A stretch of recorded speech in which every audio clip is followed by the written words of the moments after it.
Illegal immigrants from the Wilder raid are being released into Idaho thanks to a judge. Is this justice, or is the judge playing with politics? This week, the Boise School District has to pay $7 million for a sexual abuse tort claims, with 8 others looming. IFPC has a petition to rename the Emmett Highway in honor of Charlie Kirk, and the Trump admin seems to be going soft on deporting illegal farm hands. This is the Yokel Idaho Midweek Report. We're giving you an overview of the news you need to know in Idaho for the last week. Also, election fraud can't happen here in Idaho, right? Wrong, it can, and to the tune of 300 votes not being counted. Stay with us as we get into that later, but before we do, I want to say a special happy Thanksgiving to you from local Yokel Idaho, to you and your family. I really hope and pray that you are having, or had, depending on when you're listening to this, a blessed time with your family, celebrating and thanking the Lord for all the amazing blessings He has given us this year. I also want to give you a special thanks, and I know it might sound corny or whatever else, but a special thanks for you listening to the show. Thank you so much. It is a huge blessing to me that I'm able to make these episodes and talk about them, that I'm able to employ someone and help them as we get to talk about Idaho and educate you so you can know what's going on in it. And also, fortuitously, it's funny how that works out, almost like there's a God. This is our 100th episode. That means we've done 100 of these crazy things of me sitting at a camera, and you've actually wanted to listen to me, which I thank you very much for sticking with me on that, because I know the first episodes that we did, I wouldn't call professional, but at least we started and got the ball rolling, and now we're here. I want to have a special thanks out to the editing team, especially the editor. Look, you can do some fireworks. Woo! For his work as he's continued to get better and better at doing the editing. I think it has really shown. I wouldn't recommend it, but if you wanted to see the contrast, you can go look back at our older videos.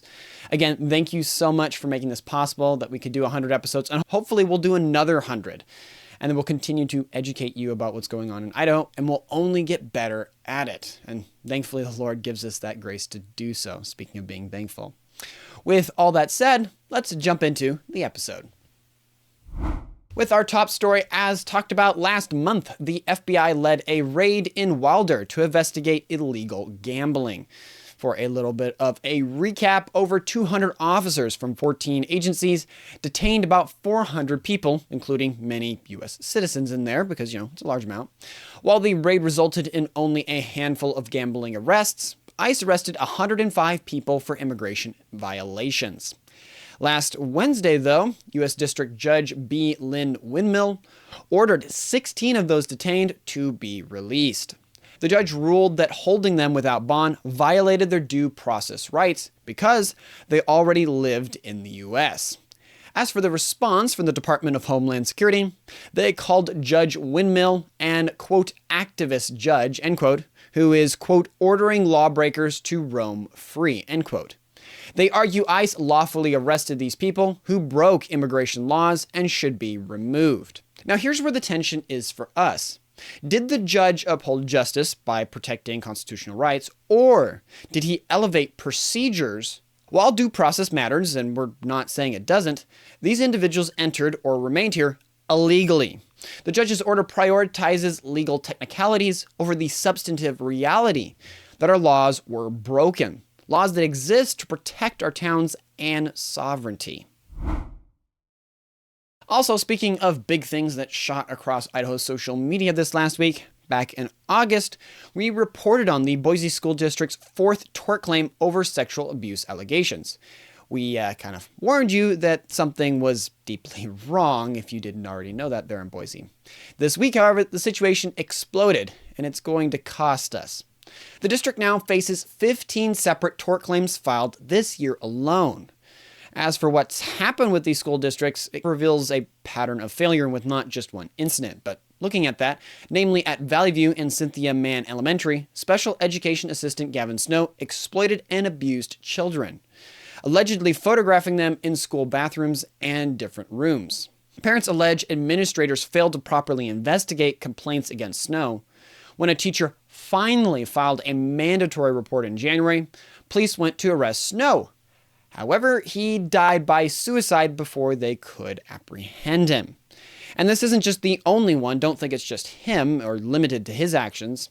At the Hillcrest Elementary, students sexually assaulted other students, not just administrators, some as young as 8, in bathrooms that the school once supervised but no longer monitors. When a mother tried to report her son's repeated assaults, calling the school, counselors, and teachers, she waited over 24 hours for a response.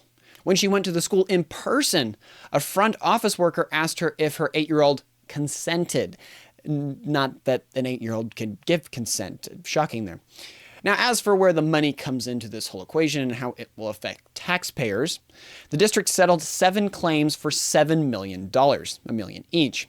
Insurance covers only $2 million. That leaves $5 million that the district must pay from the facility maintenance fund. And remember, in September, the district already approved 18% property tax increases for the school district.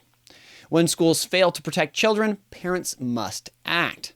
These families deserve justice, and we deserve leaders who prioritize safety over ideological positions. Hey, did you know about any of those stories? Did you know about the Wilder part or our past reporting going on with the Boise School District? If you didn't and you want to learn more about Idaho, make sure to subscribe or follow us so you don't miss any of our future content. And speaking of the intersection of national and local, the Idaho Family Policy Center launched a petition to rename State Highway 16 as the Charlie Kirk Memorial Highway. The highway runs between Emmett and the Treasure Valley, if you're not familiar to the area, connecting the two valleys that we both kind of drive through fairly regularly. Charlie Kirk was assassinated on September 10th while speaking at Utah Valley University. He founded Turning Point USA, which has 8 chapters at universities across our state, including BSU, University of Idaho, and North Idaho College. As for the petition, Blaine Gonzatti, president of Idaho Family Policy Center, said that the efforts honor Kirk's commitment to free speech and constitutional government. The group sees this as a way to stand against political and religious violence while protecting our freedom to share our beliefs. As for when you could see this happening, lawmakers will consider the proposal when the legislative session begins in January. The petition deadline is January 5th, so for those of you that are interested, can sign online, or you can download the petition papers, gather signatures at your church and community, and mail that to them. In conclusion, though, and a wonderful note from my good friend Austin Rose from Boise State's TPUSA chapter said, Charlie Kirk taught young Americans to stand up for their values and embrace their faith, a mission that continues through those he inspired. And speaking about a topic that Mr. Kirk was very good on talking about, the U.S. Supreme Court will hear arguments on January 13th about our state's Fairness in Women's Sports Act. We were the first state to pass this law back in 2020. Go Idaho! And since then, 26 other states have followed our lead. The case centers on whether laws that protect women's and girls' sports, by limiting those that can compete based on biological sex, violates the Equal Protection Clause. A transgender Boise State student named Lindsay Hecox challenged the law, but recently tried to dismiss the case. Federal Judge David Nye rejected that request, saying our state, quote, has a fair right to have its argument heard and adjudicated once and for all, end quote. This matters because truth matters.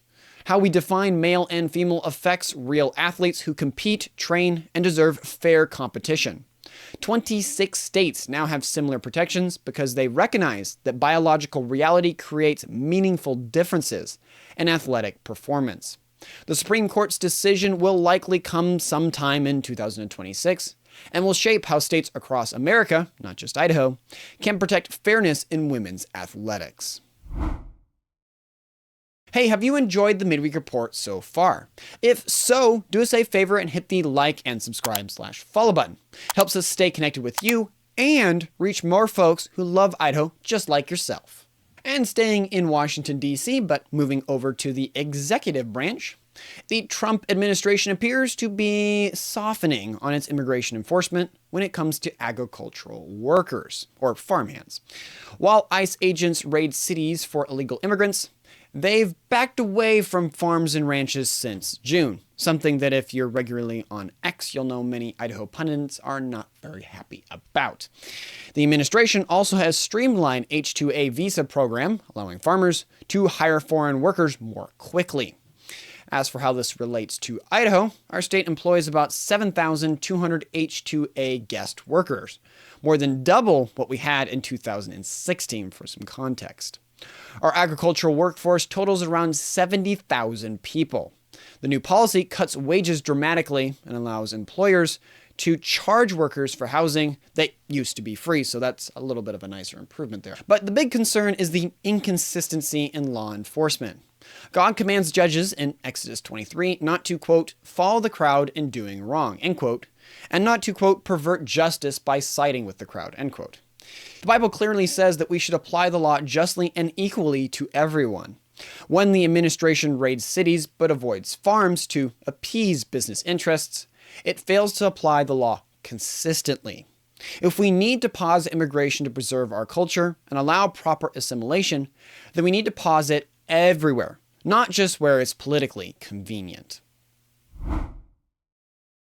And speaking of rural areas, and I'm coming back to Idaho, and this was something that was a little large, we'll just say the least. Last Monday morning, flames consumed the Double Diamond Bar in downtown New Plymouth. Fire crews received the call around 8 a.m. and after huge smoke began pouring from the building. When firefighters arrived, they found the blaze had spread too far to safely enter, so they shifted to protecting nearby businesses instead. 15 fire departments responded, with roughly 80 to 90 firefighters across the Treasure Valley and Oregon showing up. They worked through Monday and into Tuesday to contain the fire. Highway 30 was shut down while crews battled the flames, and downtown businesses evacuated as a precaution. The fire destroyed both the Double Diamond and a connected saloon. Firefighters managed to save a nearby floor shop, though it sustained minor damage. Thankfully, though, no one was injured. The Idaho State Fire Marshal Office is now investigating what caused the fire, and hopefully the community will be able to step up and help those, especially business owners, affected by this. Did you know about the Trump admin pulling back on immigration within farms, or any of the stories that we've talked about? If so, don't hesitate to share this episode. Your shares help us keep you and others informed about what's happening in Idaho. And speaking of something that I think many Idahoans don't think could ever happen here, we're not immune to election problems. Elmore County officials failed to count 373 legally cast ballots in the November election, and nobody noticed until after the results were certified. County Clerk Shelley Essel caught an error when she compared how many voters checked in versus how many ballots were counted. Secretary of State Phil McGrain led a hand recount, and while the election outcomes didn't change, the issue is real. The problem, however, was a procedural error at 3 precincts where workers processed ballots but never saved or reported the results. In a small county like Elmore, 373 votes could have flipped multiple races. If we're looking at other counties' races, for examples, the Mountain Home School District supplemental levy passed with just 60 votes after the recount. A trustee race was decided by just 1 vote. As many of us assume our elections are safe here because we live in Idaho and it's a very nice place and generally people try to obey the law, we should probably wake up just a little bit. If nearly 400 ballots can slip through the cracks in a county with just over 3,000 votes cast, we need to stay a little bit more vigilant. Our system depends on citizens, Idaho citizens, who pay attention and hold officials accountable, even here in Idaho where we have a high trust for them. On a story that I have a feeling many of you will be happy to hear about, because the sound of a chainsaw to government spending is a usually nice thing for an Idahoan to hear. Our state's DOGE task force just recommended that the legislature merge or eliminate 6 state entities when they convene in January. The goal appears not to be to just slash government blindly, but to ensure our tax dollars work effectively for the common good. These 6 proposals include moving the STEM Action Center into the Workforce Development Council, merging the Soil and Water Commission with the Department of Water Resources, seems pretty self-explanatory there, and eliminating the Honey Commission. Didn't even know we had that. The change could save about $300,000 annually. As for concerns and feedback, lawmakers raised important questions about how we measure whether these programs actually serve Idahoans well. Senator Todd Lakely asked the STEM Action Center to show whether it truly is helping students pursue careers that support our tech industry. And that's exactly the kind of accountability we need, kind of linking back to the past story. 4 of the other proposals remain under review, however, including concerns from the cattle ranchers about moving the brand board to the Department of Agriculture, so there's some stuff still being ironed out there. The task force wisely held that one for more discussion. But we will say this is just the beginning of a multi-year effort to make sure government fulfills its proper role effectively and efficiently with your tax dollars. And speaking about being effective and efficient, I need to be very efficient about getting away and getting ready for Thanksgiving so I can enjoy all that delicious turkey. I thank you for listening to the entire report. I sincerely hope you found it enjoyable and valuable. If you like the Midweek Report, make sure to check out our other content on our YouTube channel and website. Also, if we missed any important points or provided incorrect information, please feel free to reach out to us via email or on Twitter by tweeting us at @LocalYocalIdaho. With the small team we have, we're not able to cover everything, but we do our best to cover the most interesting and important stories. Thank you for your continued support and assistance. That's all for now. I wish you a fantastic rest of your week. Godspeed.